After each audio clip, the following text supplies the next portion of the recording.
Recording has been resumed. Alright, cool.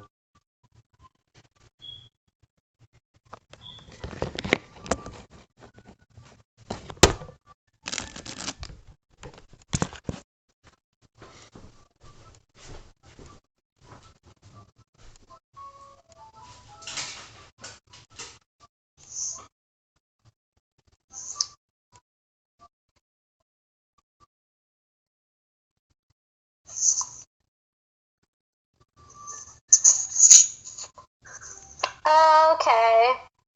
Ready? We're not getting any feedback. Nope. Alright, hang on. Okay, so I figured out why it's doing that. Let me go turn down the volume. My roommate's home. Let me go turn down the volume on the other one.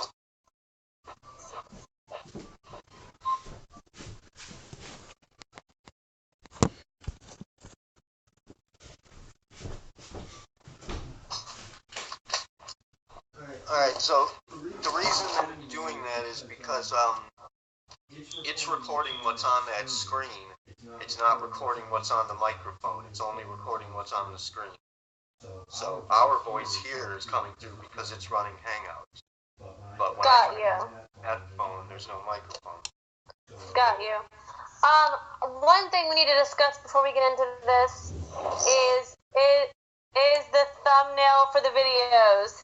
Dude, you have not been doing a good job getting the thumbnails to look good. You need to work on that for sure. I don't have. Do you know? That yet? I will. Because I don't I have think anyone. what you can. You don't. But no, all you have to do is do screenshots and use those for the thumbnail. Like get an app. I know. And yeah, do the screenshot thing. Yeah. Well, why don't you? I'm doing a lot of shit, man. I'm running out of time. But I need to make the symbol too, so I'm gonna do Yeah. Ice and Ray combined. My mom's gonna help work with that because she found that poster board for us or whatever it is. It's Okay. like a chunk of wall, that drywall that she found. And what else? I need a background shot from you. It's got to be like a long shot, a landscape shot of something. Which I was thinking, just any magical circle with like candles and such. That'd be perfect. Right. Or you know. Did you look at the symbols that I sent you though? Yeah, but I mean, if you want to do a rap of symbols, that's fine. But I would. All right. I recommend the circle. So I can. Yeah, we can do that too. That's not a problem. I will send that to you.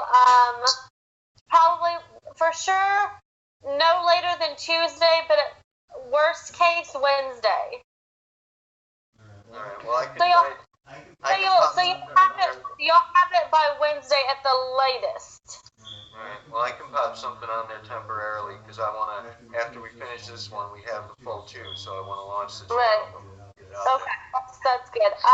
Okay, so, I don't remember where we picked off last time, but so I'm just going to start at this question and go from there.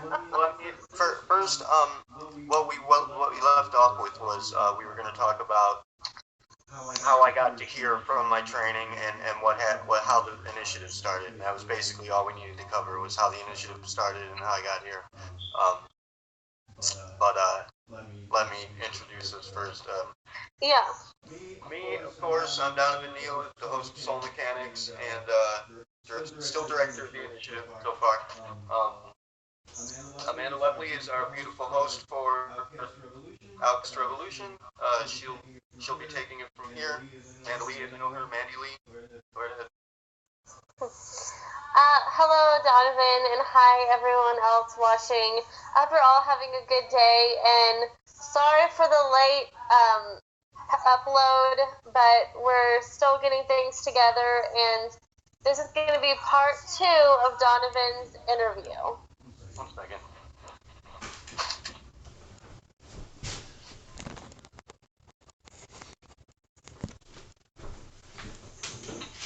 Remember, you can go ahead and ask things, say things. I can hear you everywhere in the apartment, literally. It's like a boom, boom. Oh, okay. Okay, so we're gonna get started. Donovan, why don't you tell me about the creation of the initiative and what led up to your desire to create this? Yeah, and that's where we were leaving off pretty much. I told you guys about my childhood and everything, and how we got to here. For the most part, how we got to where it started. Right. And Boot broke off while he and I were essentially training together in this area, and he broke off and went his way, and I went with Ariel. Now, she started training me in Kundalini. That was our initial practice, and she started helping me to do meditations and such and learn training to unlock the chakras and to open up that energy in me.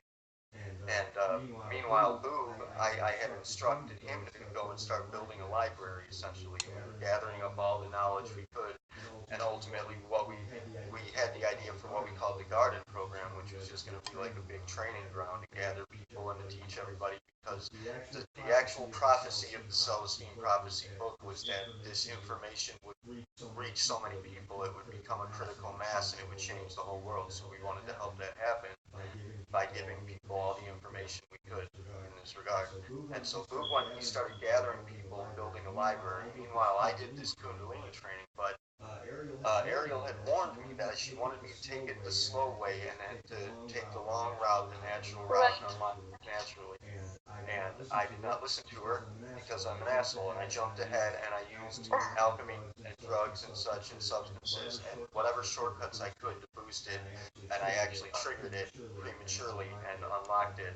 And then I have stories for that on Soul Mechanics, so to cut the long story short, she booked essentially, it was a dude from the singer from Live who said, something like the greatest of teachers won't hesitate to leave you hanging there by yourself, chained to fate.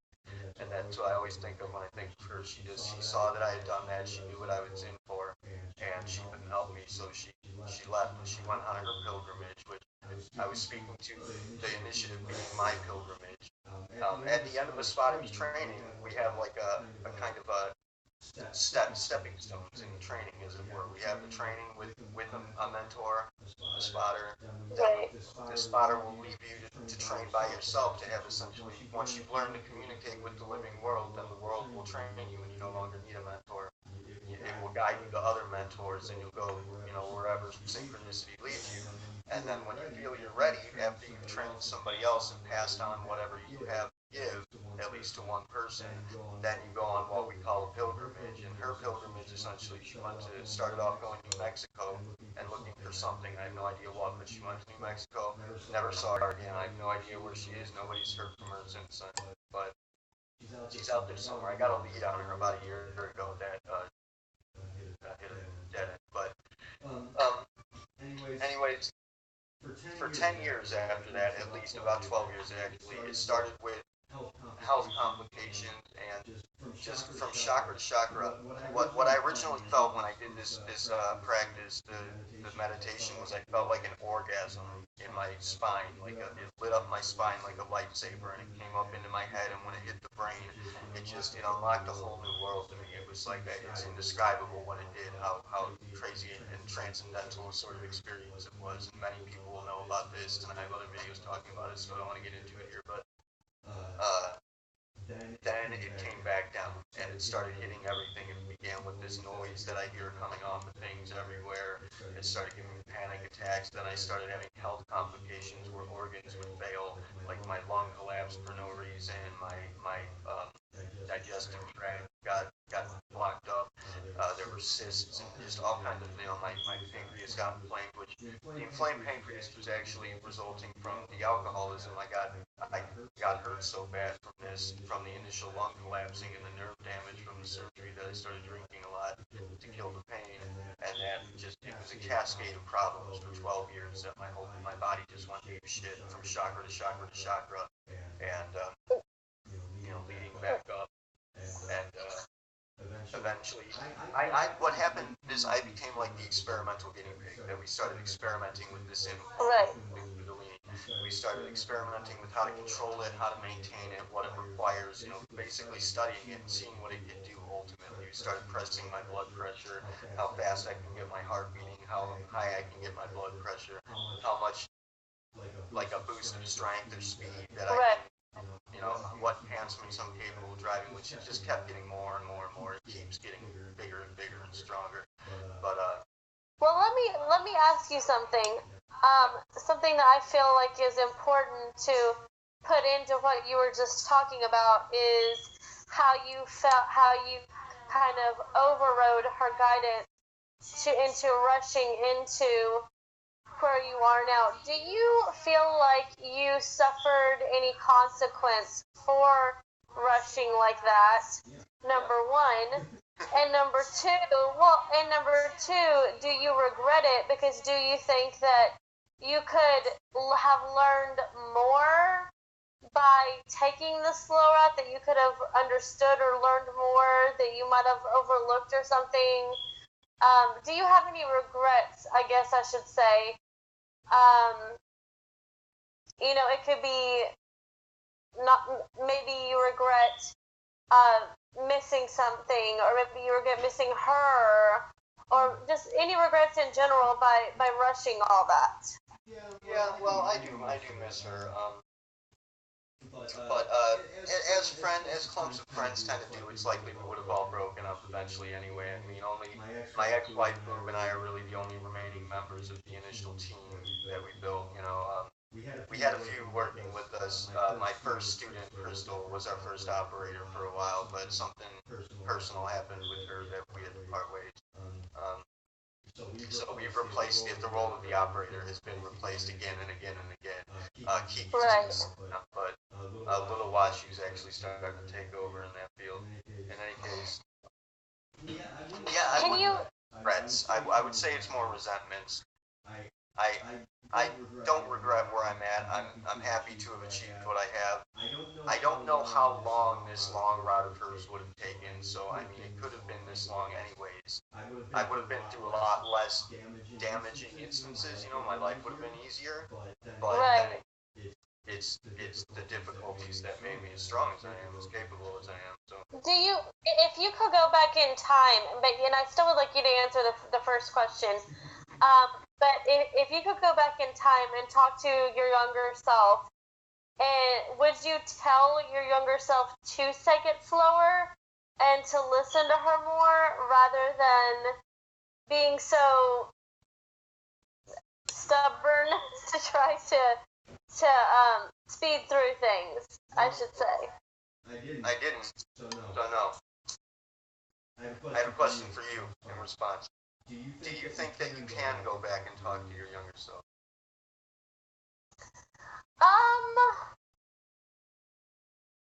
I don't know of a way where you could, but if I could, then there's a lot of times I would have called myself an idiot. I think that there's times where we all regret things that we did, but I think that through those mistakes, I think that we always learn something from them. Yep.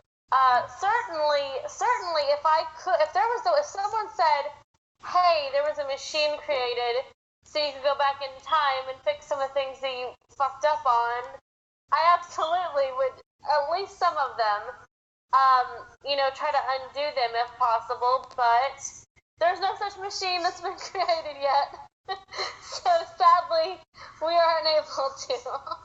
Okay. Well, let me hit 3 points on that. One, just to top off the story. What happened was we eventually got that impulse under control. I got back on my feet, got shit together. I was homeless for a little while. I mean, it got really bad. I got really into that, and then pulled me out. I got my shit together. I figured out how to maintain it and what the proper maintenance is, and we got back together. And when 9/11 happened, we saw that as being an urgent distress call from the world. I mean, 911, it's right in your face. And we know that we don't know exactly what happened, but we do know that what most people think happened is not what actually happened, and there's still a mystery to that. And we know that we see it as being an urgent distress call from the planet itself, from existence itself, from the God figure as it were. So we launched the Status Initiative as sort of a specialized training program to get people to a point where they're actually going to be working towards helping the world in any way they can, just actively helping the world, presenting themselves as active spotters, helping others learn, helping others grow, helping the world heal. That's Right. what its initiative was. And then, of course, obviously we didn't launch the internet faction of it until about 2 or 3 years ago. But that's where we're starting to reach out, and I love it so much. But something happened actually later on. It hasn't actually happened yet, but I do believe that you can. Let me just round it all off without telling the whole story. It's sounding crazy, but I do believe that you can, in fact, go back in time. I do not believe that we can create a machine that will do it physically, though. I think that would actually break the universe, and I warn anybody watching against trying to do that. Please don't punch holes in my fucking universe. Thank you. But yes, I believe that you can go back in time. I believe that many people do go back in time and deliver values and alter things all the time. I think they just don't remember doing it.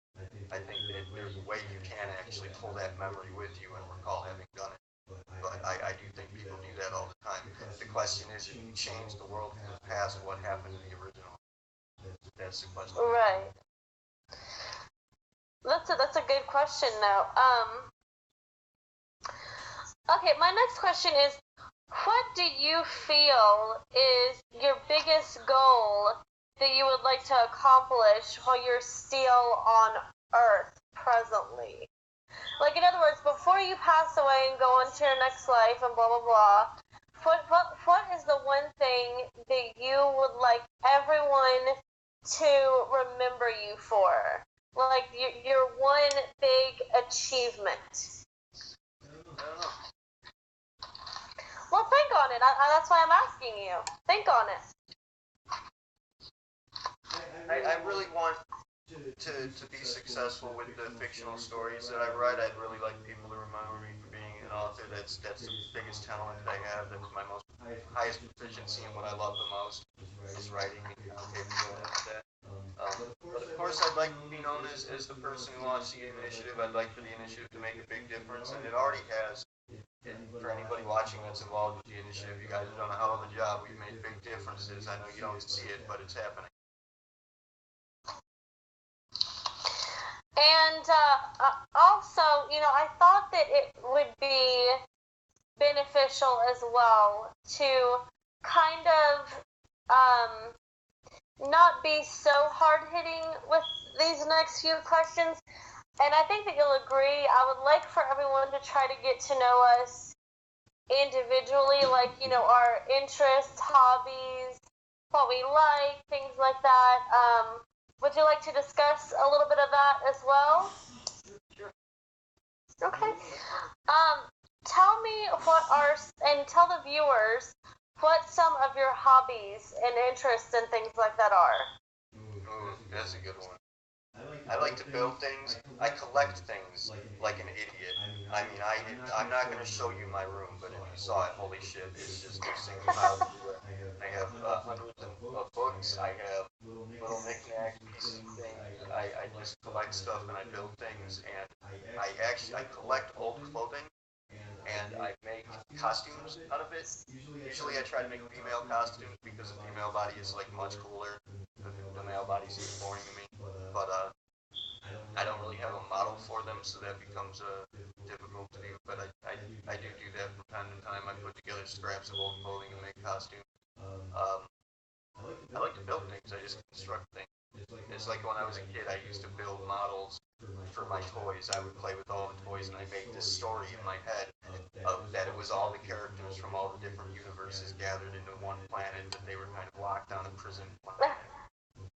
And that's where all my stories eventually came from. Boob and I were going to make a comic book out of that story, the actual story with the toys, but we scrapped that for the Land's End project, and we now have a lot of people working on that, actually building this city and putting these stories.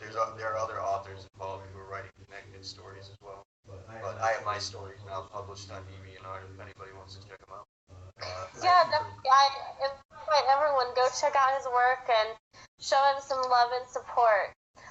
My next question is, what would you say is your favorite music. What kind of music and things like that do you like to listen to? Piano and female vocals. Who are some of your favorites? Just list off some of your favorites for everyone. Evanescence, Annie Lennox, Amanda Palmer, Dresden Dolls, obviously Amanda Palmer. And then, I used to get into metal music like Pantera and such. Not so much anymore. No More. Fake No More is going to be one of my favorite bands of all time. Okay.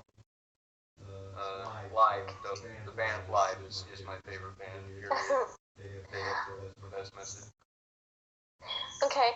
And what about movies and things like that? Do you have any favorite movies that you enjoy? Yeah, I like the 13th Floor was a favorite. That was kind of like, you could say that was a spiritual prequel to The Matrix, really. It was about artificial worlds. It was a love story, though. That was a romance. I love that.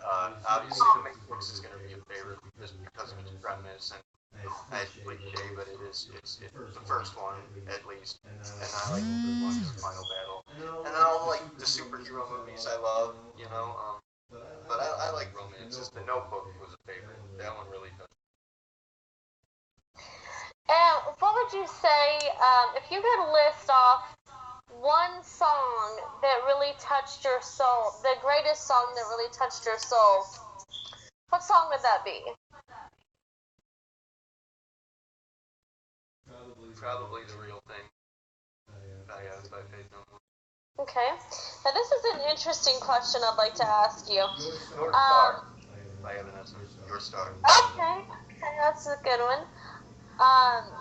If you could go back in time, well, no, I'm sorry, not go back in time. In the present, if you could bring back someone to life that has already passed away and sit down with them and have a whole day to converse about everything that you'd like to talk about, who would it be and why? Would they go back to being dead after that day? Yes. Nobody. That's me. But you wouldn't want to pick someone's brain or learn things from someone, or that could be very beneficial though if you could do that. That's why I'm asking you. So no, it's not really mean. There'd be people like Nikola Tesla or Einstein, obviously, earlier philosophers. I'm not sure if I could pick one though. I mean, let's say maybe if Jesus was real, I have a lot of questions for that guy. I bet you do. I don't trust him. Well, you don't trust him. No.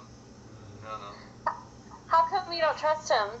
Or could it be that you don't understand the real truth? I think that it looks to me like the whole story of Jesus was like a political scheme to me. I want to know. Obviously, he was teaching great things, so I admire him for that. He should have done a lot of good with that. However, the advent of Christianity obviously had some problematic issues that it dragged along that were. I'd really rather it hadn't come to that, but right. He had great things to teach, and he was spot on for the most part. He seemed to know exactly what the fuck he was talking about, but I think that maybe he was pulling strings. I think that it was a political scheme, honestly. I think it was an effort of many people other than him to build this I'm sorry for any religious people, but this cult that became Christianity. That's what it is. I mean, my perspective, that's what it is, a cult. Right. Okay. Let me see.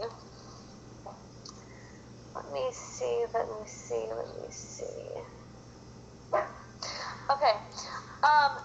Why don't you tell the viewers a little bit about a message that you want to give to them, something from your heart that in other words, if all the viewers were sitting in front of you right now, what would you like to tell them? You're not. From your heart. You're not a victim. You're not. All the people out there who are thinking that they're a victim because somebody told them that they got some kind of malfunction in their brain. People sitting around thinking, I have depression, so I'm going to be depressed. I was hurt in the past, so I'm always going to feel victimized. Stop that. Fight back.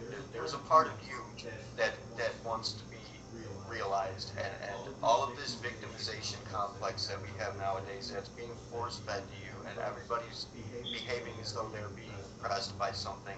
Stand up and fight that. Fight back. You're not fighting people. You're fighting yourself. You're fighting your own complex and your own past and your own comprehension to be bigger, to be stronger, to do things and move faster. Crying out loud, move faster, people. You got a motivation. Get to it. Make it happen. I will back you up every step of the way. Every one.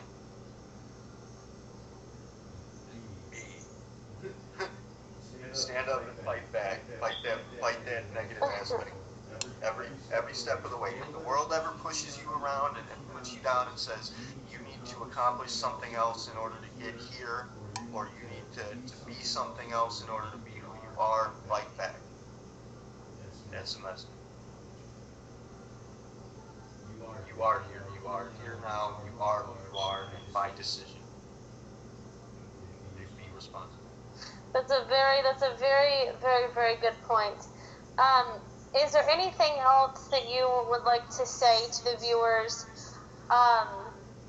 or anything that you would like to discuss in general?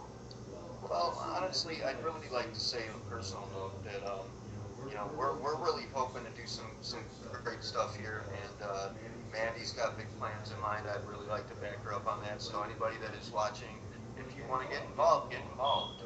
Don't second guess it. Don't naysay it. We're on your side. We're always going to be on your side. Unless you're like a Nazi, some kind of hate monger, then yeah, we know. No. If you're one of those, you can let the door hit your ass on the way out. In fact, we'll get you eventually. But for the good people, anybody who's stand up and present yourself here. We're offering a platform for you to do that. We need your help to get it going. So let's work together here. Let's get shit done. And on a side note, I would like to add this. If there's one thing that I cannot stand, it's people that say that they want to create a change in the world and say they want to do all these great things and say they want to do this and that and blah, blah, blah. But then when it comes time to actually having the balls to do it, you chicken shit out. And you get afraid, and you let things stop you that you should not let stop you. And let me just put it this way. Not only are you wasting your own time, you're not doing jack shit, pardon my French, but you're not doing anything. You're just sitting on your ass and not doing anything at all. John Lennon once said, to be a change in the world, you must take the action to do it. Change does not occur by your hopes. Change does not occur by you saying that you want to do it. Change occurs by you getting off your ass and doing it and seeing it through. That doesn't mean that we're not saying that you can't be afraid. Of course you're going to be afraid. The greatest people throughout history had fears. Alexander had fears. Cleopatra had fears. Oh my God. You know, they all had fears. That's my point. They all had fears, but they didn't let those fears... But what I'm saying is they didn't let those fears hold them back. The difference between people that sit on their ass and never do anything with their lives and the ones that are brave enough to get out and do things is not that they're not afraid, because they are afraid. They just have the courage and the bravery to step up and be like, you know what? There's no one but me that is going to be the voice for whatever. There's no one but me that can do this. So I've got to get off my ass and do it. Right. So either you can continue to live in your own fantasy world and never do anything and never amount to anything, or never accomplish anything, or you can be one of the brave and have courage enough to voice yourself and to speak up and not let that fear paralyze you or keep you in hiding. That's actually something that I'd like to say. If you ask what I'd like to be remembered for, I'd like to present myself as a symbol of just that. I'm afraid.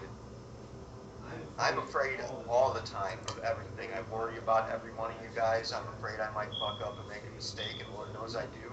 I'm afraid of my personal situations and how I lax in those when I'm dealing with this, but you don't have to be an adrenaline junkie to get that kind of a high.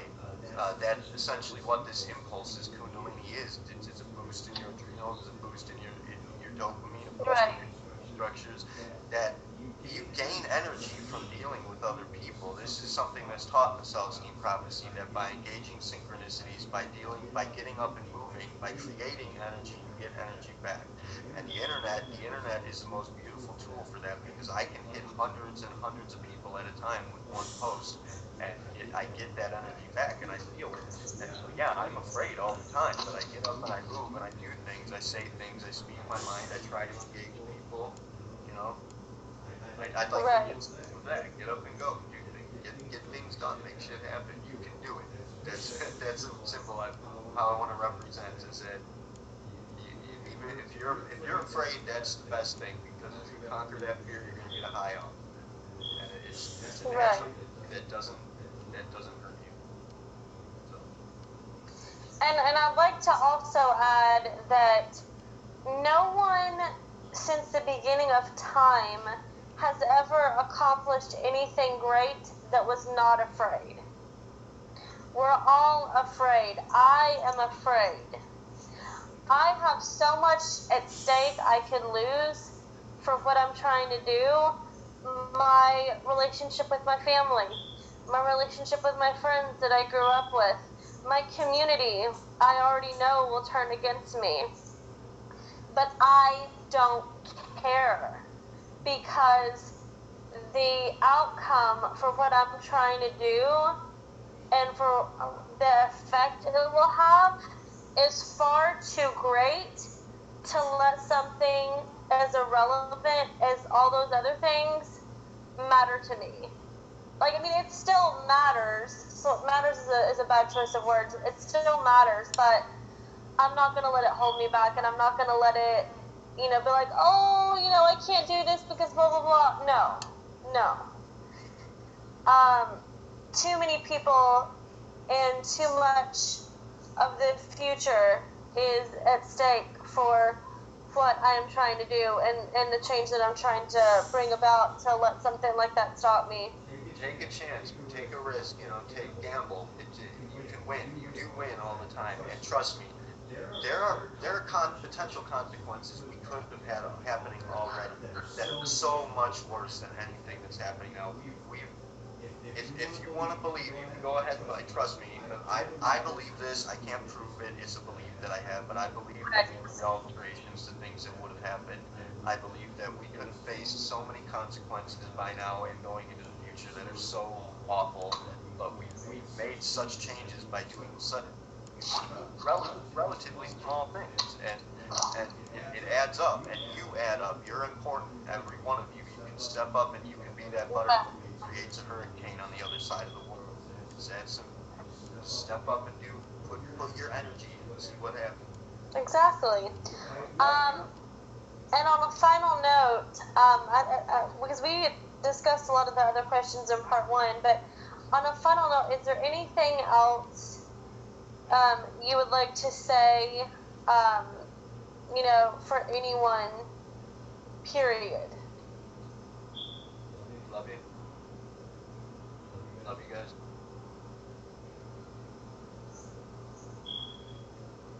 Well, Donovan and I both love you guys, and you both mean a great deal to us, and just please remember my words, please remember his words.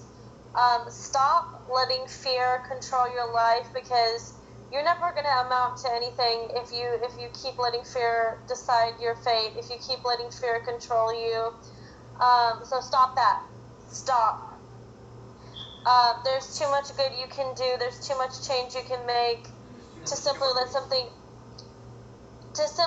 something so stupid as fear stop that. So just get a grip on it. And working together and making positive changes here. This is a big time in history. This is a big turning point for us, and it can swing either way. Make sure it swings our way. That's absolutely right. Well, Donovan, is there anything else that you would like to ask me or say or do or anything else?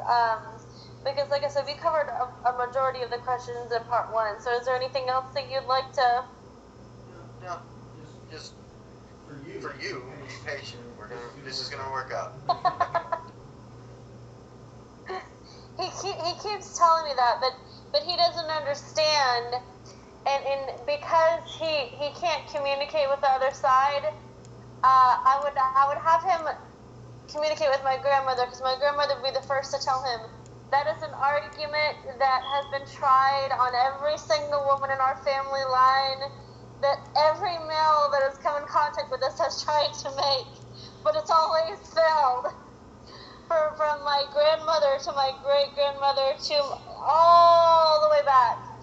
Stubbornness and impatience and a temper has always been in every single female in my family line. She can be me, but it's gonna cause you undue stress and wear you down. Try to be patient. Everybody that's watching, you're causing her undue stress. Get on board, do an interview. Anybody that's got a good story to tell, struggles to share. Yes.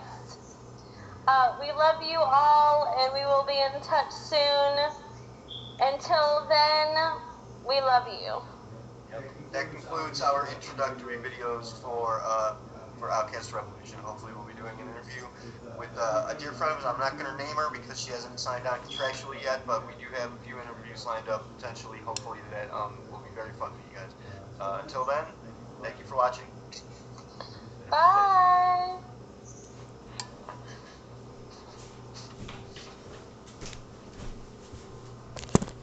Okay.